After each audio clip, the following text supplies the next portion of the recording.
अस्सलामुअलैकुम दोस्तों, fourth class to eighth class important mathematics MCQs का सिलसिला हमने शुरू किया था, जिसमें मैं एक वीडियो बना चुका हूं फोर्थ क्लास के हवाले से। तो आज हम फिफ्थ क्लास की बुक से लिए गए एमसीक्यूज़ को सॉल्व करेंगे। ये एमसीक्यूज़ पीएसटी, एनटीएस के साथ साथ एफपीएससी और पीपीएससी के जॉब रिलेटेड टेस्ट के लिए काफ़ी मुफीद साबित हो सकते हैं। जिस तरह के पिछली वीडियो में हमने पहले डिस्कस किया place value of a number, तो इसी तरह यहाँ पर भी हम उसको दोबारा डिस्कस कर लेते हैं डिजिट्स को बढ़ाकर। अब आप देखिए, आपके सामने नंबर है और इस नंबर को हमने वर्ड्स में लिखना है। इस तरह के मैं आपको पहले बता चुका हूँ कि जब हम राइट साइड से स्टार्ट करें तो फर्स्ट कॉमा रिप्रेजेंट करता है 1000 को, second comma million, third comma billion को और लास्ट और फोर्थ कॉमा जो यहाँ पर है वो ट्रिलियन को रिप्रेजेंट करता है। तो इनकी जगह आप इनकी वैल्यूज़ लिख लें और बाकी नंबर इसी तरह, यानी ये बनेगा 432 ट्रिलियन, 605 बिलियन, 142 मिलियन, 75,240। अब देख सकते हैं कि ये नंबर डिजिट्स में हमने लिख लिया है। तो जैसा कि मैं पिछली वीडियो में बता चुका हूँ, सेम टू सेम इसी तरह यहाँ पर भी आपने करना है, सिर्फ यहाँ पर डिजिट्स की तादाद बढ़ गई है। तो पहला क्वेश्चन है, which of the following is 1 billion? इनमें से कौन सा नंबर 1 बिलियन है? तो अगर पहले नंबर पे देखें, पहले ऑप्शन पे फर्स्ट कॉमा रिप्रेजेंट करेगा 1000 और उसके बाद मिलियन। अब ये बिलियन तक नहीं है बल्कि ये 1 मिलियन लिखा है। इसी तरह जब हम सेकंड पे देखें तो ये भी 10 मिलियन है। थर्ड नंबर लिखा है 100 मिलियन, जबकि ऑप्शन डी में फर्स्ट कॉमा रिप्रेजेंट करेगा 1000, मिलियन और बिलियन। तो जो 1 लिखा है ये 1 बिलियन प्लेस पर लिखा है, यानी कि ये ऑप्शन डी में जो नंबर लिखा है ये 1 बिलियन को रिप्रेजेंट करता है। 1 बिलियन के लिए 3 कॉमों का होना, 3 कॉमास होना लाजमी है। तो ये ऑप्शन डी यहाँ पर करेक्ट ऑप्शन है। Question number 2, how many zeros does 200 billion have? 200 billion जो नंबर है उसमें कितने ज़ीरो होंगे? तो हम पहले लिख लेते हैं कि 200 बिलियन नंबर को कैसे लिखा जा सकता है। तो आपके सामने ये नंबर लिखा है 200 बिलियन, यानी कि 1000, मिलियन एंड बिलियन। तो अब इसमें देखें कितने ज़ीरो हैं। टोटल अगर हम गिनें तो इसमें 11 ज़ीरोज़ हैं। तो 200 बिलियन में टोटल डिजिट्स 12 हैं, 2 को छोड़कर बाकी तमाम ज़ीरो हैं, यानी कि यहाँ पर 11 ज़ीरो हैं। तो ऑप्शन बी करेक्ट ऑप्शन है। क्वेश्चन नंबर 3 है, राइट इन नंबर 3,296,000, यानी कि इस नंबर को जो वर्ड्स में लिखा है उसको आपने डिजिट्स में लिखना है। अब चूंकि पेपर में टाइम बहुत कम होता है, इसलिए यहाँ पर मैंने हर क्वेश्चन में टेबल नहीं बनाया 1s, 10s, 1000s का, ताकि आपको प्रैक्टिस हो जाए और आप टेबल के बगैर क्वेश्चंस को सॉल्व कर सकें। अब ये लिखा है 3 मिलियन, यानी कि 3 लिखा होगा और उसके बाद कॉमा लगा होगा। तो आप देख लें ऑप्शन नंबर सी और ऑप्शन डी में यही है। ऑप्शन सी में अगर देखें तो लास्ट में लिखा है 296 और उसके बाद कॉमा और थाउजेंड्स की प्लेस पर ज़ीरो लिखे हैं, यानी कि 1000 का कोई नंबर शामिल नहीं है। तो ये बन गया 3,296,000, जबकि ऑप्शन डी में है 3,200,096। मगर यहाँ पर जो हमें नंबर गिवन है वो है 3,296,000, यानी कि 1000 की प्लेस पर कोई नंबर नहीं है, वो सारे ज़ीरो हैं। तो ऑप्शन सी यहाँ पर करेक्ट ऑप्शन है। Question number 4, what is the place value of the underlined digit? यहाँ पर डिजिट 5 को अंडरलाइन किया गया है, तो हमें इसकी प्लेस वैल्यू फाइंड करनी है। अब देखें 1000 प्लेस कॉमे की बन जाती है, इसी तरह ये मिलियंस प्लेस है और 58 लिखा है 10 मिलियंस प्लेस पर, यानी यहाँ पर अगर देखें तो ऑप्शन बी एक ऐसा ऑप्शन है जो कि इस 5 की प्लेस वैल्यू को रिप्रेजेंट करता है। सो 10 मिलियंस प्लेस पर ये 5 लिखा है, सी यहाँ पर करेक्ट ऑप्शन है। क्वेश्चन नंबर 5 है 35, 60, 30। इस नंबर को जब हम डिवाइड करेंगे 1000 पे तो हमारे पास कौन सा आंसर आएगा? अब इसको हम समझ लेते हैं, मल्टीप्लिकेशन और डिवीजन को अलग-अलग देख लेते हैं। अब देखें, अगर मैं किसी नंबर को 10 से मल्टीप्लाई करता हूँ, लेट्स सपोज हम 6 को 10 से मल्टीप्लाई करेंगे तो आंसर 60 आता है, यानी कि 6 के राइट साइड पर एक ज़ीरो का इजाफा हो गया। इसी तरह जब हम 60 को 10 से मल्टीप्लाई करेंगे तो ये बनेगा 600, यानी हमने 10 से मल्टीप्लाई किया 1 ज़ीरो से तो वो 1 ज़ीरो राइट साइड पे लग गया। तो 356 को जब हम 100 से मल्टीप्लाई करेंगे तो आप देखें 2 ज़ीरो हैं, तो वो 2 ज़ीरो राइट साइड पर लग जाएंगे। जबकि इसके बरक्स, इसके मुखालिफ जब हम डिवाइड करते हैं तो चूंकि मल्टीप्लिकेशन में नंबर बढ़ जाता है इसलिए 0 का इजाफा हो गया, जबकि डिवीजन में नंबर कम हो जाता है। तो उस केस में आपने क्या करना है, उस केस में हम ये एग्जांपल ले लेते हैं 356 डिवाइड बाय 100। अब हर नंबर के एंड पर डेसिमल पॉइंट होता है। जब आप डिवाइड करते हैं 2 0 से, यानी कि 1 लिखा है और उसके बाद 2 0 हैं, तो डेसिमल पॉइंट 2 डिजिट्स लेफ्ट पर आ जाएगा, यानी कि नंबर छोटा हो जाएगा और डेसिमल पॉइंट जो कि लास्ट पे था वो 2 डिजिट्स लेफ्ट पर आ जाएगा। तो ये बन जाएगा 3.56। तो ये इसका शॉर्टकट मेथड है विदाउट यूजिंग कैलकुलेटर। अगर 10 से डिवाइड करना होता तो ये 35.6 आता। जो पॉइंट है वो 1 डिजिट लेफ्ट पर मूव होता। इसी तरह 100 से डिवाइड किया, 2 0 हैं, तो पॉइंट 2 डिजिट्स लेफ्ट पर मूव होगा। ये उसी केस में आप कर सकते हैं जब आपके पास नंबर 10 हो, 100, 1000 इस तरह के नंबर आप डिवाइड कर रहे हो। बाकी किसी केस में ये जो मैंने आपको ट्रिक बताई ये यूज़ नहीं होगी। तो अब इस केस में 356030 को 1000 पर डिवाइड कर रहे हैं, मीन्स यहाँ पर 3 0 हैं, तो पॉइंट लेफ्ट साइड से 3 डिजिट्स लेफ्ट पर आएगा, यानी कि 356, तो ये बनेगा 356.030। तो इस केस में हमारा करेक्ट ऑप्शन बी है। अब देखें बी में लास्ट पे 0 नहीं लिखा, मगर हमारे पास 0 आ गया। तो लास्ट 0 जो डेसिमल पॉइंट के सबसे एंड में होता है वो सिग्निफिकेंट नहीं होता, तो आप उसको लिख लें या ना लिखें उससे कोई फ़र्क नहीं पड़ता। आगे जाने से पहले हम ज़रा मल्टीपल्स और फैक्टर्स को देख लेते हैं, क्योंकि हमने टॉपिक शुरू करना है HCF और LCM का। मल्टीपल्स क्या होते हैं और फैक्टर क्या होते हैं। The multiple of a number is obtained by multiplying it with another number, यानी किसी भी नंबर के मल्टीपल कैसे आते हैं, उस नंबर को मुख्तलिफ नंबर से मल्टीप्लाई करने से। फॉर एग्जांपल अगर 12 के मल्टीपल ढूंढने हो तो आप 12 को मल्टीप्लाई करें 1 2 3 4 5 6 से, तो 12 के मल्टीपल आते जाएंगे, यानी जिसे हम टेबल या पहाड़ा भी कहते हैं। तो फर्स्ट 4 मल्टीपल्स लिखे हैं 12 के 12, 24, 36 और 48, यानी कि आपने 12 को मल्टीप्लाई किया किसी नंबर से तो उसके मल्टीपल्स आ गए। अब फैक्टर क्या चीज़ है। Factors are the numbers that are multiplied to get a given number. किसी भी दो नंबर्स को जब आप मल्टीप्लाई करें तो उससे कोई नया नंबर आ जाए, तो जिन दो नंबर्स को आपने मल्टीप्लाई किया वो फैक्टर्स बनेंगे उस नए नंबर के। फॉर एग्जांपल हम 2 और 6 को मल्टीप्लाई करेंगे तो 12 आएगा। तो 2 और 6 फैक्टर्स हैं 12 के। अब देखें 12 के फैक्टर कौन कौन से हैं, हमने तमाम फैक्टर्स को लिख लिया 1 2 3 4 6 एंड 12। तो आपने देखा जो मल्टीपल है वो हमेशा उस नंबर के बराबर या उस नंबर से बड़े होते हैं, जबकि फैक्टर सबसे बड़ा फैक्टर वो नंबर होगा, बाकी तमाम फैक्टर्स उस नंबर से छोटे होंगे। आगे आप देख लें क्वेश्चन नंबर 6 में है find the HCF highest common factor of 12, 18 and 24। ये तीन नंबर्स हैं, इनका हमने HCF ढूंढना है, हाईएस्ट कॉमन फैक्टर ढूंढना है। जो मेथड बुक में सॉल्व हुआ है पहले मैं आपको उस मेथड से करवा देता हूँ और उसके बाद शॉर्टकट मेथड से आपको सॉल्व कराऊंगा। तो चलिए पहले देख लेते हैं। अब चूंकि बात की गई है फैक्टर की तो हम 12 के फैक्टर्स ढूंढ लेते हैं, जैसा कि मैंने आपको पिछली स्लाइड पे फैक्टर्स के बारे में बताया। उसी तरह आपने 12 के फैक्टर्स लिखने हैं। तो प्राइम फैक्टराइजेशन से इसको हम लिख सकते हैं 2 मल्टीप्लाई बाई 2 मल्टीप्लाई बाई 3, क्योंकि 2 मल्टीप्लाई बाई 2 4 एंड 4 3 टाइम्स 12। इसी तरह 18 के फैक्टर्स और 24 के हमने फैक्टर्स लिख लिए। अब हमें ढूंढना है हाईएस्ट कॉमन फैक्टर, यानी कि वो फैक्टर जो इन सब में, इन तीनों में कॉमन है। तो 2 इन तीनों में कॉमन है, इसी तरह 3 इनमें कॉमन है। तो अब HCF क्या बनेगा, कॉमन फैक्टर्स हैं 2 3 और HCF इन दोनों के प्रोडक्ट के बराबर होता है, यानी जितने भी वो कॉमन फैक्टर जो कि तमाम नंबर्स में गिवन तमाम नंबर्स में कॉमन है उनको आप मल्टीप्लाई कर लें तो हमारे पास 6 HCF बन गया। अब ये मेथड थोड़ा सा लेंथी है, इस पर टाइम लगता है, तो शॉर्टकट मेथड भी है इसका। इसके लिए हमने क्या किया, सबसे पहले इन तीनों नंबर्स को लिख लिया 12, 18 और 24 और उसको हम डिवाइड करेंगे। अब हमने करनी है डिवीजन। आप देखें ये तीनों नंबर्स 12, 18 और 24 किस टेबल पर, किस नंबर पर डिवाइड होते हैं, कौन सा ऐसा नंबर है जो इन तीनों का फैक्टर है। तो 2 एक ऐसा नंबर है जो कि इन तीनों डिजिट्स को, इन तीनों नंबर्स को डिवाइड करता है। तो हमने लिख लिया 2 multiply by 6 is 12, 2 multiply by 9 is 18 and 2 times 12 is 24। अब दोबारा देखें हमारे पास नीचे नंबर्स आ गए 6, 9 और 12। ऐसा कौन सा नंबर है जो कि इन तीनों नंबर्स को डिवाइड करता है। तो 3 एक ऐसा नंबर है जो कि इन तीनों नंबर्स को डिवाइड करता है, तो वो भी हमने लिख लिया, हमारे पास इनके आंसर आ गए। अब देखें हमारे पास 2, 3 और 4 आ गया।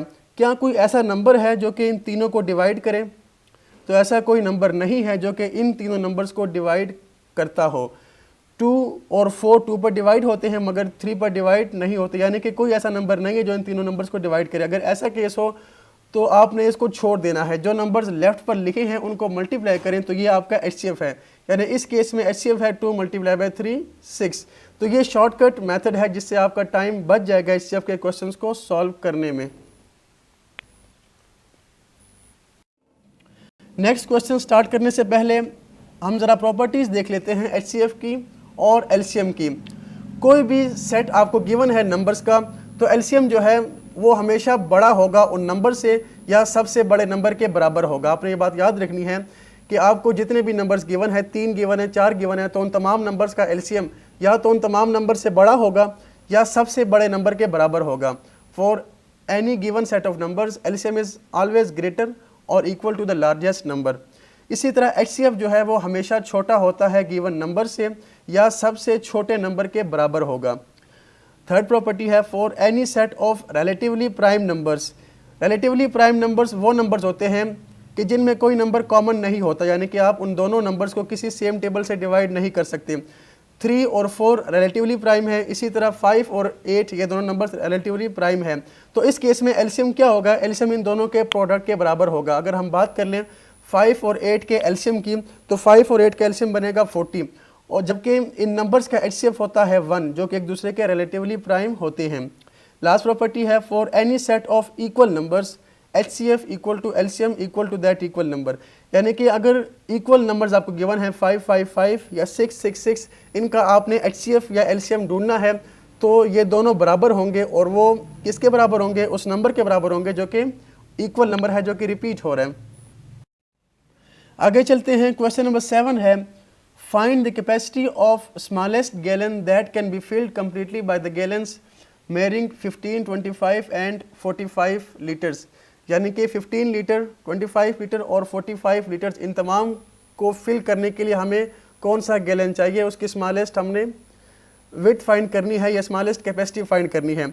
अब इस केस में हमें LCM फाइंड करना होगा। जब स्मॉलेस्ट की बात करें या लीस्ट की बात करें तो आपको LCM इन तीनों नंबर्स का फाइंड करना होगा, और इसके बरक्स जब ग्रेटेस्ट की बात हो या हाईएस्ट की बात हो तो इस केस में HCF फाइंड करना होता है। अब HCF का हमने मेथड तो पढ़ लिया, तो LCM को देख लेते हैं। LCM चूंकि होता है लीस्ट कॉमन मल्टीपल, तो इसके लिए सबसे पहले आप 15 का मल्टीपल लिखें, 25 के मल्टीपल और 45 के मल्टीपल्स को लिख लें। अब देखें कि कहाँ पर ये मल्टीपल सेम आ जाता है, यानी कोई ना कोई नंबर इनमें होगा इन तीनों में जो कि सेम आएगा, और वो सबसे लीस्ट होगा। लीस्ट भी होगा, कॉमन भी होगा और वो मल्टीपल भी है। तो 2 2 5 एक ऐसा नंबर है जो कि सबसे छोटा कॉमन नंबर है इन तीनों में, तो ये इन तीनों का मल्टीपल होगा जो कि लीस्ट कॉमन मल्टीपल है। अब ये मेथड जैसा कि आपने देखा बहुत लेंथी मेथड है, इस पर बहुत टाइम आपका ज़ाया होगा पेपर में। तो LCM फाइंड करने का भी शॉर्टकट मेथड है जो कि मैंने सॉल्व किया है। वही तरीका है, आप 15 25 और 45 को यहाँ पर लिख लें।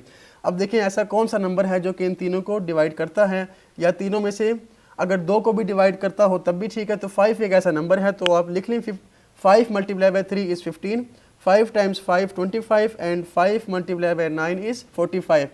उसके बाद आप देखें ऐसा कोई नंबर है जो कि इन तीनों को या इन तीनों में से 2 को डिवाइड करता हो, तो 3 एक ऐसा नंबर है जो कि 3 और 9 को डिवाइड करता है, तो वो भी आप लिख लें।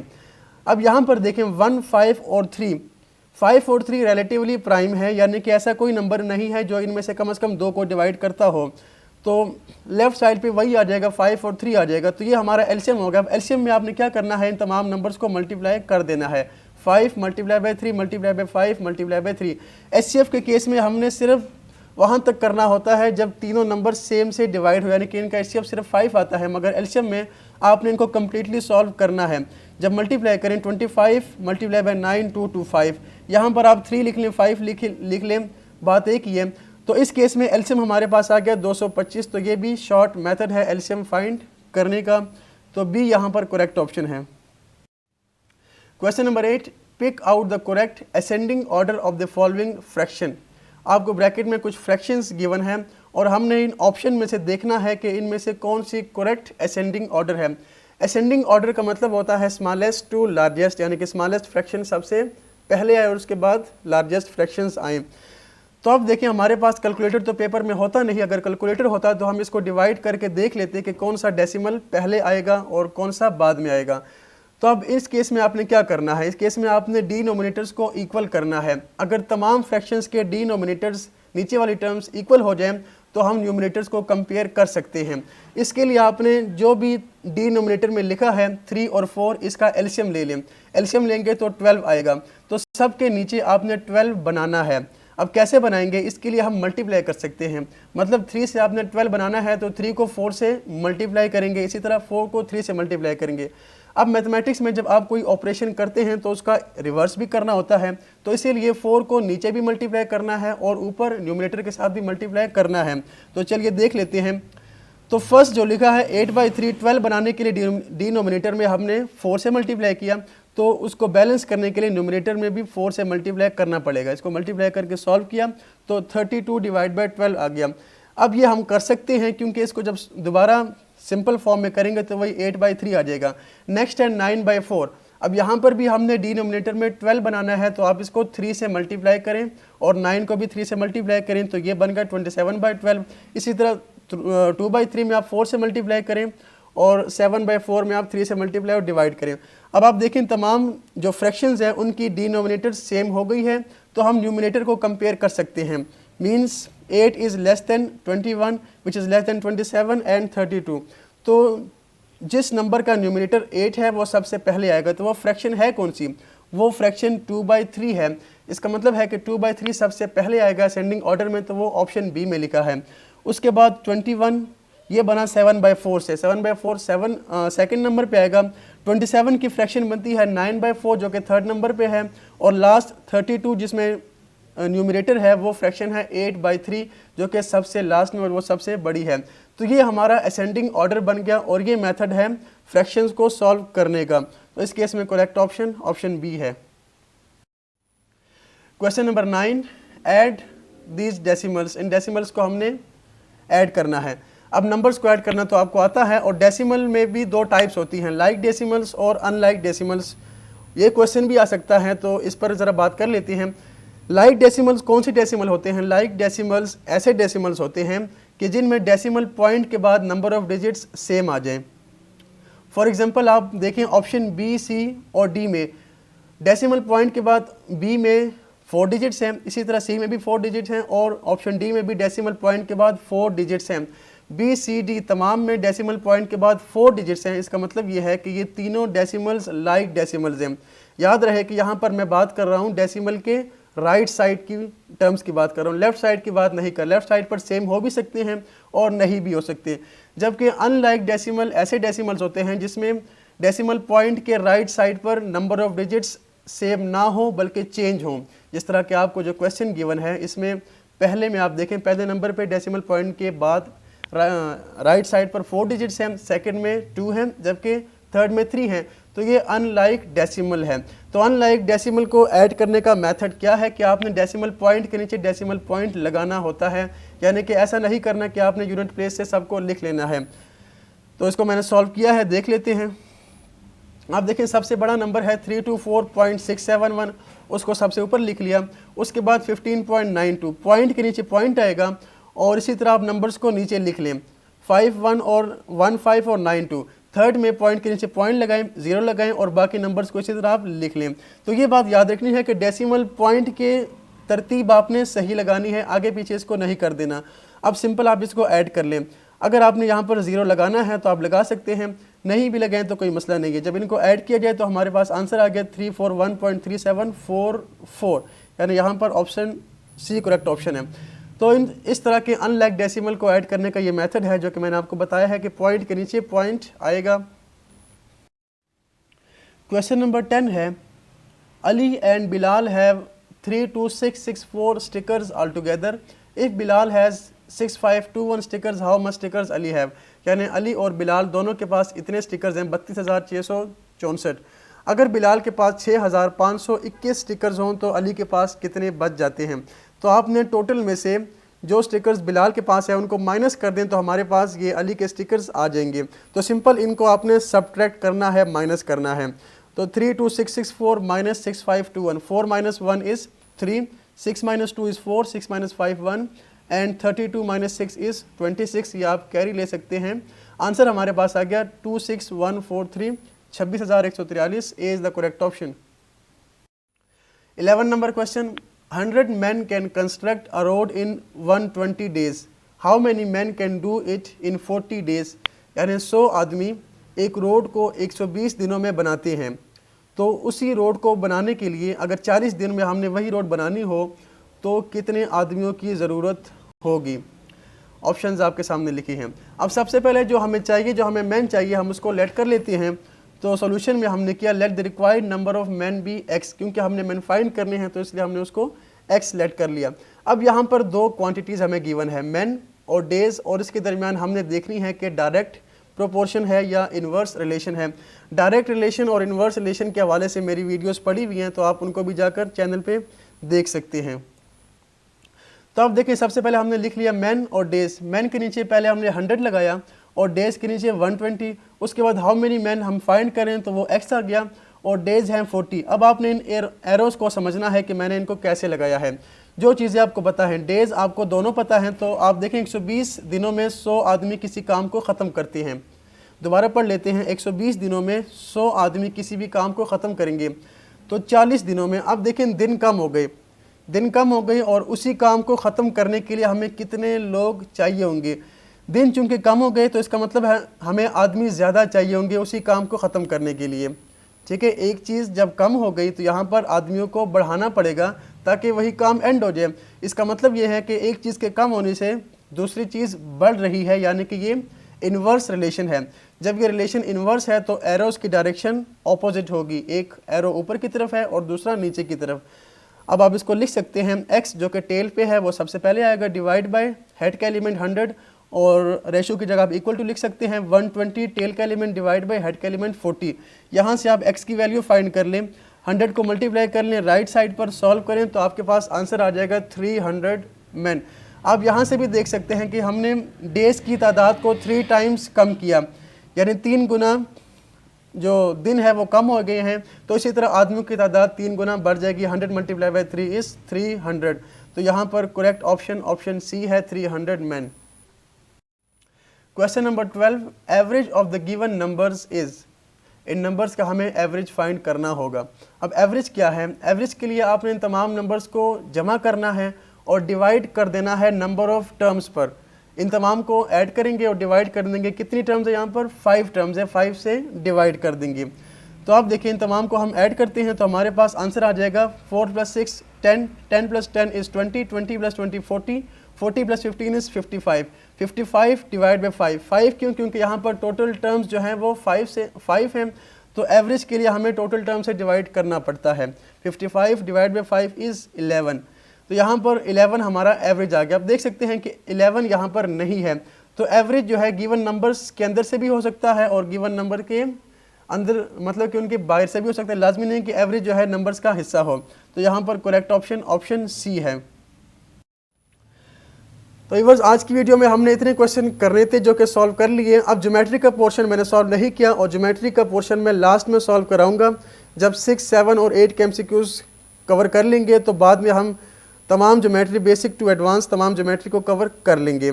अगर वीडियो अच्छी लगी तो वीडियो को लाइक कर लें और मज़ीद वीडियोज़ के लिए चैनल को सब्सक्राइब कर लीजिए। अगली वीडियो तक के लिए अल्लाह हाफिज़।